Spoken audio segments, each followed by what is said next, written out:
Hello everyone, welcome back to our O2 IS Academy YouTube channel. So today I am here with one more new topic in our Polity Bytes series. So today's topic is Union and its territories. To download today's lectures PDF, you can subscribe to our Telegram channel. Plus, you can also download our app of O2 IS Academy. There you will get all the PDFs regarding this series. Plus, you will get other study material and free lectures, which will help you in your journey of this preparation. So, let's start with our today's lecture, that is Union and its territories. So, we will start now with our articles in sequence wise from article number 1 to last. Okay, so in today's lecture, we'll cover article 1 to article 4. Fine. So, first article, when it come to the number 1 article, that is India, that is Bharat, shall be union of states. So here we are using India and Bharat. Okay so जब हम पहले article की बात करते हैं तो इसमें हम 3 पैरामीटर्स डिस्कस करते हैं. पहला तो है name, then territory, then type of polity. Okay, तो अब इन 3 पैरामीटर्स को हम थोड़ा सा आगे देखते हैं कि एक आर्टिकल इन 3 चीज़ों को कैसे कवर करता है. When it comes to name, तो हमारे पास कॉन्स्टिट्यूएंट असेंबली ने 2 चीज़ें, जब हमारे नाम के बारे में सोचा गया था, हमारे इंडिया के नाम के बारे में सोचा गया था, भारतवर्ष के नाम के बारे में सोचा गया था, उस टाइम पे बहुत सारे नाम सजेस्ट किए गए थे, जैसे कि भारत, हिंदुस्तान, हिंद एंड भारतवर्ष. ठीक है, भारत एक संस्कृत लिटरेचर से लिया गया था, इंडिया मॉडर्न नेम था. सो कॉन्स्टिट्यूएंट असेंबली ने एक बैलेंस रखते हुए जो पर्टिकुलर नाम मेंशन किया आर्टिकल 1 में, that is India, that is Bharat. ठीक है, तो इससे हम सजेस्ट करते हैं, जो मैंने आपको एक पैरामीटर बोला, that is of name. Then it comes to the type of polity, कि हम कैसे पॉलिटी को टाइप को हम कंसिडर करेंगे. सो इट इज फेडरेशन और यूनियन. जब हम टाइप ऑफ पॉलिटी की बात करते हैं, so there are of 2 types, that is one is federation and second is union. What does this federation means, मतलब स्टेट्स के एग्रीमेंट, स्टेट्स के हाँ और ना की वजह से एक पर्टिकुलर स्टेट बनाया गया. मतलब छोटे छोटे स्टेट्स थे, इन्होंने आपस में एग्रीमेंट किया, उसके बाद एक बड़ा स्टेट बना. ठीक है, लेकिन कल को ये लोग इससे बाहर भी निकल सकते हैं, they have right to secede. But when it comes to the union of states, बना ये भी छोटे छोटे स्टेट से हैं, बट ये इससे बाहर नहीं निकल सकता है. So the state has the no right to secede from the federation and our example is India. Then it comes to the territory. Okay, जब हम टेरिटोरियल एक्सटेंट की बात करते हैं तो हम उसमें 3 चीज़ें पढ़ते हैं. एक तो हम पढ़ेंगे स्टेट्स, जो हमने बोला यूनियन ऑफ स्टेट्स. फिर हम पढ़ेंगे यूटी, जो हमने बाद में एक्वायर किया या जो हमारी यूनियन टेरिटरीज है. And then is acquire territory, जो हम बाहर से कोई नया देश हम शामिल करते हैं, जैसे कि हमने सिक्किम लिया था, जैसे हमने पौंडीचेरी लिया था. ओके, सो जब एक टर्म की बात आती है, the territory of India is greater than the union of India. Okay, क्योंकि यूनियन ऑफ इंडिया की जब बात आएगी तो it include the states, but territory of India में you will have states, UTs and acquired territories. So this is the very small difference जो आप लोगों को बहुत क्लियर होना चाहिए कि what is territorial extent, territory of India and union of India. So next here is article 2. Article 2 हमें जो बोलता है, that is adjustment of our territory. जब हमें कोई बाहर की टेरिटरी को अपने इंटरनल इंडिया की टेरिटरी में हमें शामिल करना हो, उसको हम आर्टिकल 2 के अंडर करते हैं. ठीक है, तो इसको करने के लिए पार्लियामेंट को सिंपल एक लॉ बनाना होता है एडमिट करने के लिए न्यू स्टेट्स को. जैसे कि हमने पौंडीचेरी को 1954 तक, वो एक्वायर टेरिटरी थी, 1962 में उसको यूटी बना दिया गया. व्हेन इट कम्स 1962 में वो यूनियन टेरिटरी बन गया. ठीक है, तो आर्टिकल 2 में हमने देखा यूनियन टेरिटरी सिक्किम के रिलेटेड, प्लस एक हमारा सिक्किम, जो मैंने आपको लास्ट स्लाइड में भी बोला कि सिक्किम हमारा जो बना था, it was 22nd state. Okay, it was a 22nd state of India. इसके लिए 36th अमेंडमेंट की गई थी, 35th अमेंडमेंट को रिपील किया गया था, बिकॉज 36 कॉन्स्टिट्यूशन अमेंडमेंट जो है वो सिक्किम को फुल स्टेट का दर्जा देती है. Okay, see these are very important amendments. मैंने आपको लास्ट लेक्चर में भी बोला था कि आपको कुछ अमेंडमेंट्स ऐसी हैं जो आपको बहुत अच्छे से याद होनी चाहिए, बिकॉज ये अमेंडमेंट्स आपको अपने ऑप्शंस को एलिमिनेट करने में बहुत हेल्प करेंगे, आपको किसी पर्टिकुलर क्वेश्चन को रिलेट करने में बहुत हेल्प करेंगे कि कौन सी अमेंडमेंट किसके साथ है. आप अभी फ्लो के साथ अगर देखते रहेंगे तो अच्छी बात है, बिकॉज अगर आप सोचेंगे एक दिन में you will just learn all the amendments, so it's quite tough to do. Okay, so here will some article 2 में हमने क्या देखा कि जो बाहर की टेरिटरीज है अगर उनको हमने इंडिया का पार्ट बनाना है तो उसमें हम देखते हैं आर्टिकल 2। जब अब आता है हमारा next article, that is article 3। अब आर्टिकल 3 है, ओके, आर्टिकल 3 है rearrangement of the states with in are territory. बस आप इतना याद रखिए। जब भी आर्टिकल 2 और 3 की बात आएगी तो आपको दो चीजें समझ आनी चाहिए कि article 2 is related to outside, okay, and article 3 is related to internal arrangement. Internal arrangement में हमारे पास क्या आएगा कि हमने किसी स्टेट को नया बनाना है, जैसे कि हमने तेलंगाना को बनाया। नेम चेंज करना है, जैसे हमने उड़ीसा, ORI, यहाँ पे ओडिशा था, 2010 में हमने इसको उड़ीसा कर दिया।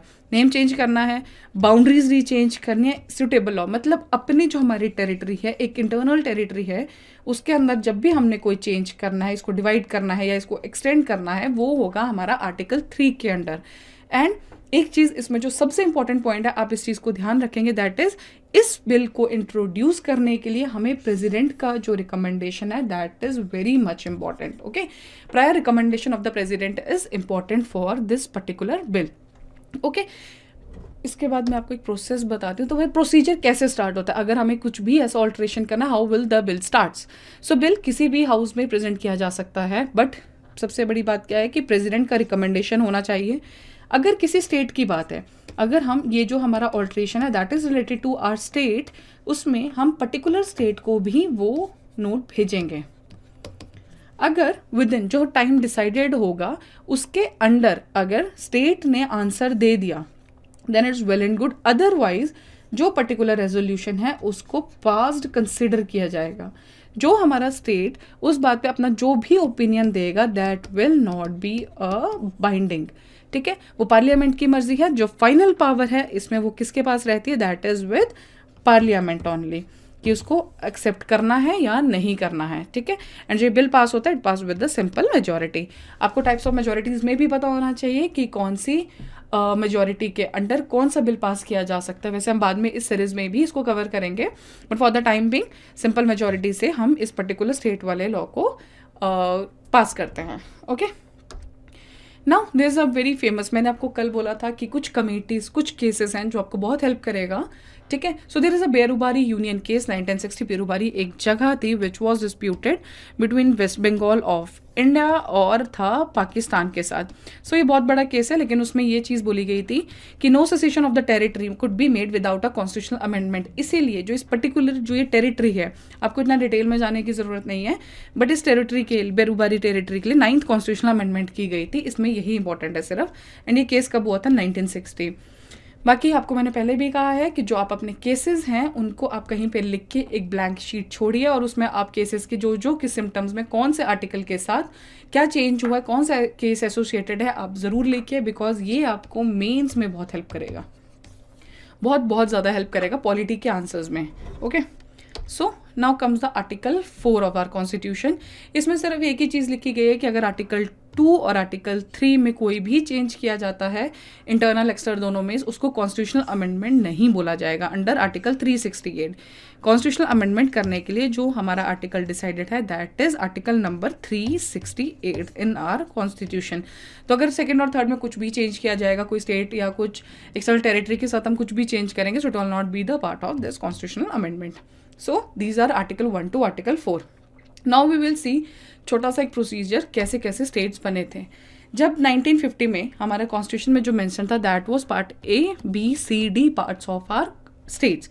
इस टाइप में हमारे ABCD पार्ट्स में जो हमारे स्टेट्स को बांटा गया था। 1950 में हमारे सामने कॉन्स्टिट्यूशन का जो पेज था ये था। देन इन 1948 में जो SK Dhar commission, see commissions are very very very much important.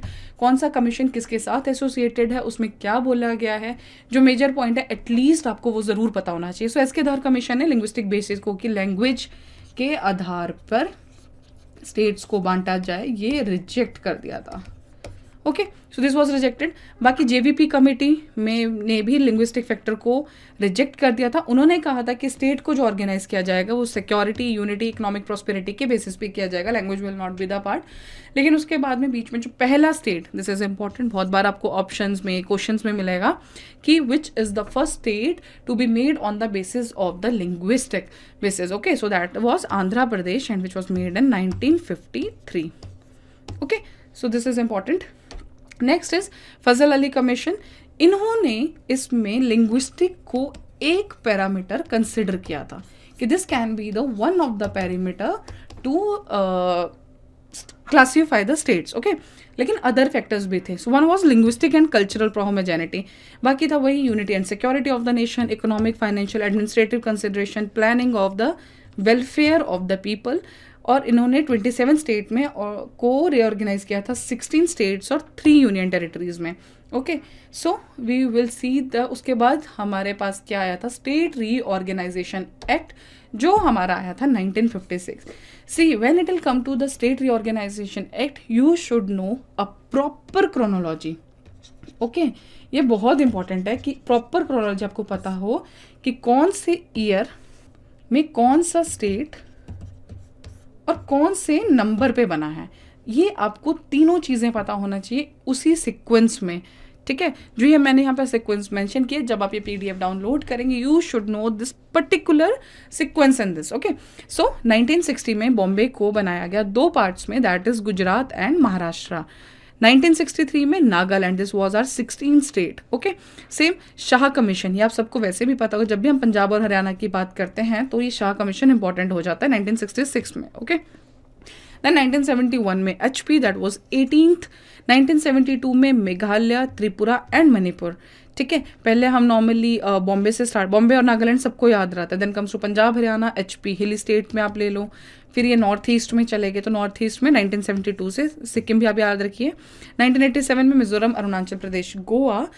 And 2000 में छत्तीसगढ़, उत्तराखंड एंड झारखंड. एंड 2014 में लेटेस्ट जो आपको याद है, that is Telangana, that was our 29th state of our country. So इसको यहाँ पे, this is a pure factual information which should be remembered same way, chronological way, in a sequence, in this way. Okay, now एक ये तो आप सबको पता है. When it comes to article 370, तो जो जम्मू एंड कश्मीर, आर्टिकल 370 हटा था, Jammu and Kashmir organisation bill आया था 2021 में. एंड प्रेजेंटली हमारे पास है 28 states and 8 UTs. Okay, now let's once again we'll come with some questions. That is article 3 of the Indian constitution authorises the parliament to alter. Okay, when it comes to the article number 3, that means हमारा है internal rearrangement. Okay, हमारी एक territory के अंदर क्या होता है उसकी अरेंजमेंट को हम क्या बोलेंगे, that is internal arrangement. Article 3 उसको करता है. So let's see the points. The boundary of any state, fine, this is correct. Alter the name of any state, fine, this is also correct. Alter the name of a town in any state, this is the wrong statement. Okay, because town के लिए नहीं है, it is for states and UTs. Okay, so the answer will be 1 and 2. Next is mark the incorrect statements from the given statement. मैं आपको बार बार एक ही चीज़ बोलती हूँ कि हमेशा ये ज़रूर ध्यान से देखिएगा कि करेक्ट पूछा है कि इनकरेक्ट पूछा है, बिकॉज बहुत से क्वेश्चंस आपके करेक्ट और इनकरेक्ट से ही गलत हो जाते हैं. उस टाइम पे प्रेशर उतना होता है आपके ऊपर कि आप इस चीज़ पे ध्यान नहीं दे पाते हैं. सो कभी भी आप क्वेश्चन पढ़िए, इस चीज़ को ज़रूर मार्क कर दीजिए ताकि आपकी नज़र ज़रूर जाए.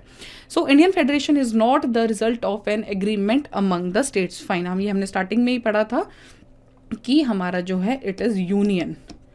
ठीक है, फेडरेशन जो हमने पढ़ा था वो हमने किया था किसके केस में, USA के केस में.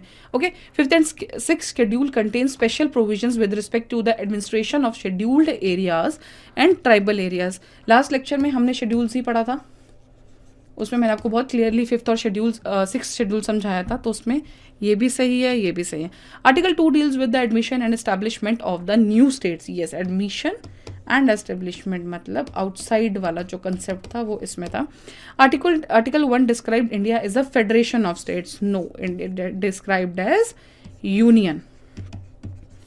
ठीक है, so that's all for this lecture. Hope you are cleared with all articles 1 from article 4 union and its territories. किसका क्या टेरिटोरियल एक्सटेंट है, किस में हम अमेंडमेंट करेंगे, किस में नहीं करेंगे, कौन सा पर्टिकुलर लॉ से मेंशन हो जाएगा, पास हो जाएगा, किसका क्या प्रोसेस है. Hope you all clear with this concept. Thank you so much. Hope this lecture will be helpful for you.